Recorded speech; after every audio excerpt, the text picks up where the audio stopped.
Jenengan nak sujud nikmati matur nuwun Gusti jenengan takdir kula sujud sehingga saya sah sebagai hamba jenengan. Kowe nek mati nek mati wae. Gusti kula wangsul teng jenengan zaman teng donya ya sing ngurusi jenengan, mengke setelah mati ya sing ngurusi jenengan. Zaman saya hidup ya enggak tahu cara ngurusi diri saya sendiri. Ketika saya hidup juga kita tidak pernah tahu bagaimana jantung bekerja, paru-paru bekerja, yang ngelola roh ya enggak tahu. Zaman kita hidup yang jenengan kelola, setelah mati yang jenengan kelola. Sama saja Gusti jenenge inna sholati wa nusuki wa mahyaya wa mamati lillahi rabbil alamin. Itu bagus. Terus mati, anak-anak eling ya nangis, bojomu ya sing nangis, sak kadare ya sudah selesai. Nak kowe tangisan Cina, nak disiksa mungkar nakir. Tapi nak kowe wong soleh tenan wali kan ketemu mungkar nakir damai, pengalaman baru. Terus dites mungkar nakir lulus kumplot. Wah kan keren. Mlebu swarga diame napa? Lah sing jenis iki mbok tahlil ya kena, ora ya kena aman. Paham ya? Ojo malah debat tahlil hukumnya piye. Ya tahlil kalimat thayyibah hukumnya ya apik. Ana pitung dina tradisi Buddha ya pitung dinane tradisi Buddha kalimat tetap kalimat thayyibah. Tapi misalnya ana sing ora gelem tahlil ya ora apa-apa, sing penting tetep nglafadzno kalimat. Cuma ora seneng dinane 7. Ya gawe 8. Nah, misalnya gedeng 7 ya gawe 8 kan gampang. Nah gedeng 7, gedeng 8 ya gawe 1, sementing ora anti kalimat thayyibah, mau anti modele. Ya enggak apa-apa, kowe kudu cocok enggak cocok biasa. Ini ilmu semuanya bebas. Ilmu itu wilayah pangeran. Artinya wilayah pangeran, nanti yang uji itu kamu pangeran. Ngapain debat kamu sekarang? Kita sering kritik Wahabi, kita juga sering dikritik Wahabi, biasa saja. Saya sering ketemu ulama Wahabi, saling menghormati nggak apa-apa. Meskipun saling kritik, ya kecil-kecil kan ya biasa, nggak masalah. Orang alim mulai dulu kritik-kritikan biasa. Imam Syafi'i sama gurunya sering kecil-kecil kan. Pas atas nama orang alim ya kecil-kecil kan. Dulu itu Mbah Hasyim Asy'ari sering kecil-kecilkan sama Ki Fakih Mas Kumambang, sama-sama orang alim, ya murid sama guru. Karena ilmu itu memang apa ya? Kayak iya kayak enggak. Nah, yang ilmu absolut pasti sepakat. Misalnya tadi, apa kalimat thayyibah itu selalu baik? Pasti selalu baik. Ya sudah. Nah, nanti cara kaifiyah melafatkan itu orang yang bisa berdebat. Baiknya dilafatkan kapan ya? Ya baik terus. Tapi selalu ada pantangan. Misalnya di kamar mandi, saat jima misalnya. Itu kan pantangan-pantangan secara etika, no? Pantangan-pantangan apa? Tapi kalau ilmu sebagai ilmu itu biasa dulu. Ulama-ulama berbeda itu. Kalau gejol-gejol kan ya ulama dulu itu lucu. Misalnya sampai tak bedai, andai kan kamu jadi kiai. Kira-kira jadi kiai. Baik mana anak-anak kecil di waro kamar wong tua apa dipisahkan. Andai kan kamu punya pondok, milih mana? Anak kecil disamakan kangkang besar apa dipisah? Mau jawab, milih di warno apa dipisah? Dipisah. Nah, gue dipisah. Lu akeh sing dipisah. Ada yang bilang di warno. Kalau di warna itu memang kalau dipisah itu resikonya sing kecil mentali cilik terus mergo ora ono sing didik sing tua. Nah di warna kadang sing cilik sing tua kan suaya rabi men bakas rabi, cilik katut bakas rabi bahaya. Utawa sebalike sing cilik melok main game, sing tua melok main game mergo katut cah cilik. Lha iku jenenge istihad, sama-sama apa? Sama-sama apa? Mungkin. Sehingga dulu itu pernah ada wali itu karena sholat jamaah itu di sof akhir. Yang sof awal wali karena sering sof awal. Yang sof akhir ya ada yang jadi wali. Yang sof awal gak terima. Kenapa kamu jadi wali padahal kalau sholat di sof akhir? Jawabnya, saya itu malu sama Allah. Kok kepedean betul kok di depan. Tapi gak jadi rule. Ini mau cerita ya. Cek pede nih. Enggak ngarep. Karena dia di belakang motifnya itu tidak males. Tapi motifnya itu apa? Tawadhu atau malu, dia jadi wali. Nah, aku kan bergo males panjang. Atau moh roh imame tadi.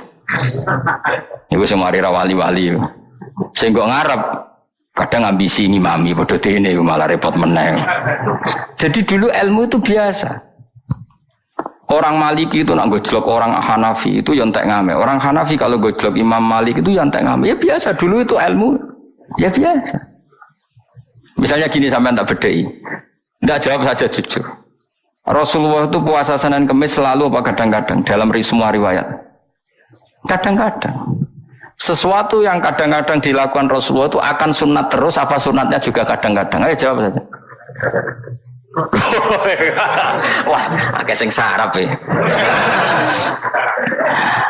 Rasulullah itu puasa Senin Kemis itu kadang-kadang apa terus?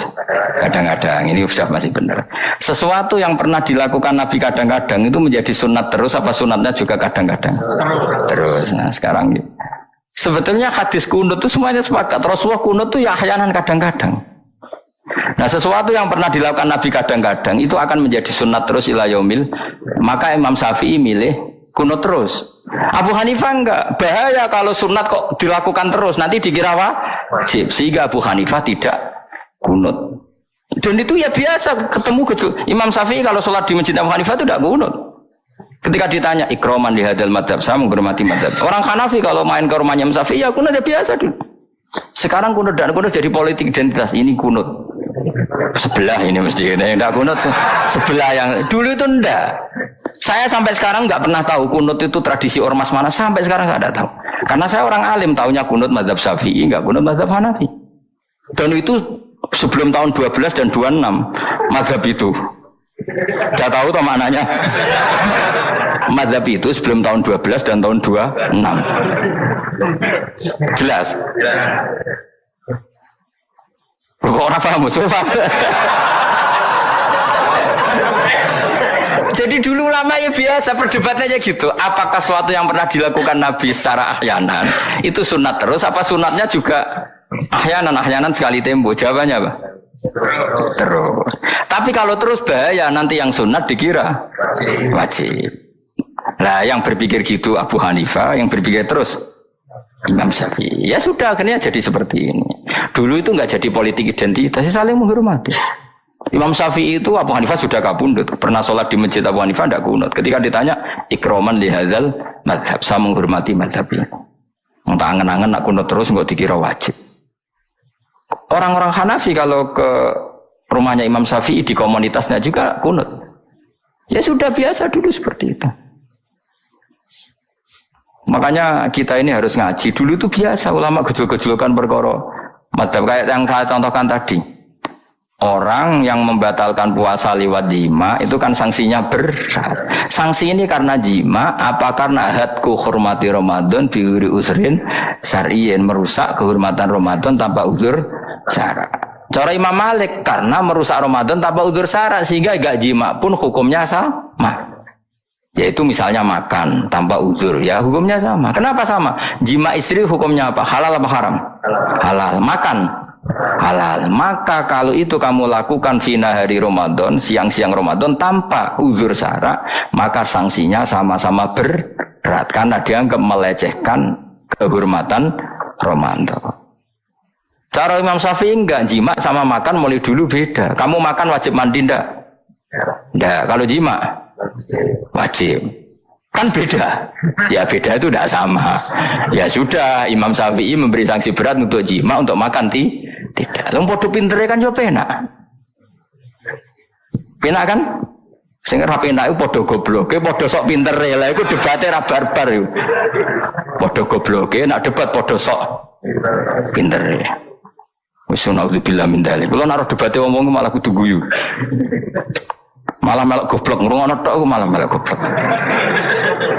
Wong debat agama kok gak ono referensi, ora ono kitabe. Amen muni menurut saya.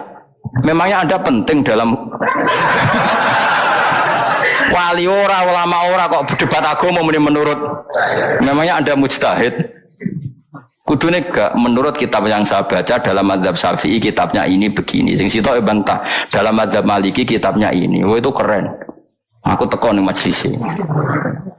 Debat menurut saya, emangnya Anda siapa? Nabi ndak, wali ndak, ulama ndak? Kok mau agama menurut Anda? Kowe swargane ora mesti kok ape. Makanya dibiasakan pakai referensi, pakai sanad. Agama ini butuh sanad. Inna hadzal ilma dinun fanzuru amman ta'khuduna dinakum.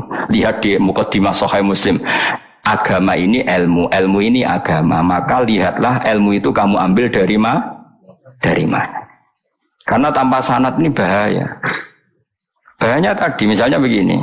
Ada orang alim soleh berteman orang kafir. Atau berteman orang fasik. Atau berteman perempuan cantik. Dia alim, alim soleh saya ulang lagi. Ada orang alim soleh berteman perempuan cantik. Atau orang fasik atau orang kafir. Pasti di hatinya satu. Wong ayu nak dikancani wong fasik engko malah melakukan hal-hal yang tidak terpuji. Nak dikancani wong alim syaratnya soleh, saya ulang lagi, dibina dijak ngaji, diarahkan yang benar terus dinikahkan sama orang soleh. Ternyata pertemanannya hanya proses ngantar wong ayu tadi baik dan bernikah sama orang soleh. Berteman orang kafir ya dia mengajarkan hujah-hujah argumentasi Islam. Jika suatu saat berharap menjadi Islam. Tapi orang liberal melihat itu bukti bahwa agama itu bebas. Wong alim nyatane kancanan wong ayu, wong kafir gak masalah. Itu pilihan mbahmu. Ini beda, sama-sama cara zahir kancanan orang fasik, tapi asal orang soleh itu motifnya itu beda. Saya misalnya orang kaya, ada ulama kaya, itu senengannya blonjo kan. Sampai bojone itu marah-marah. Saking parahnya ulama ini, kebetulan keluarga saya, ini anaknya mulai itu anaknya kon golek utangan. Padahal nilai anaknya pertama berangkat dari rumah itu bawa uang, mau ngirimi anaknya di sarang. Itu orang Jawa Timur, kiai alim. Roh bakul kacang ning bis gak mentolo ditukoni. Roh bakul mainan saake wong tuwek wadon ditukoni. Walhasil tok sarangku duwe entek. Tapi gowo mainan, gowo kacang putu. Saake jare. Sama-sama belanja, dekne niate nyebar rahmate Allah. Loh, saya pernah ngalami itu, meskipun tidak skala yang ekstrim itu. Saya sampai sekarang anak saya mulai TK, SD tak sangoni terus. Kadang beli jajan yang dia sama sekali gak doyan. Dulu ibunya yang marah sebelum ora dipangan kok dituku Gus. Ya masih ora dipangan bakule tetap seneng. Butuhe bakule iku payu ora kok dipangan ta ora. Tapi utek-utek medhit ini kan pikirannya kan.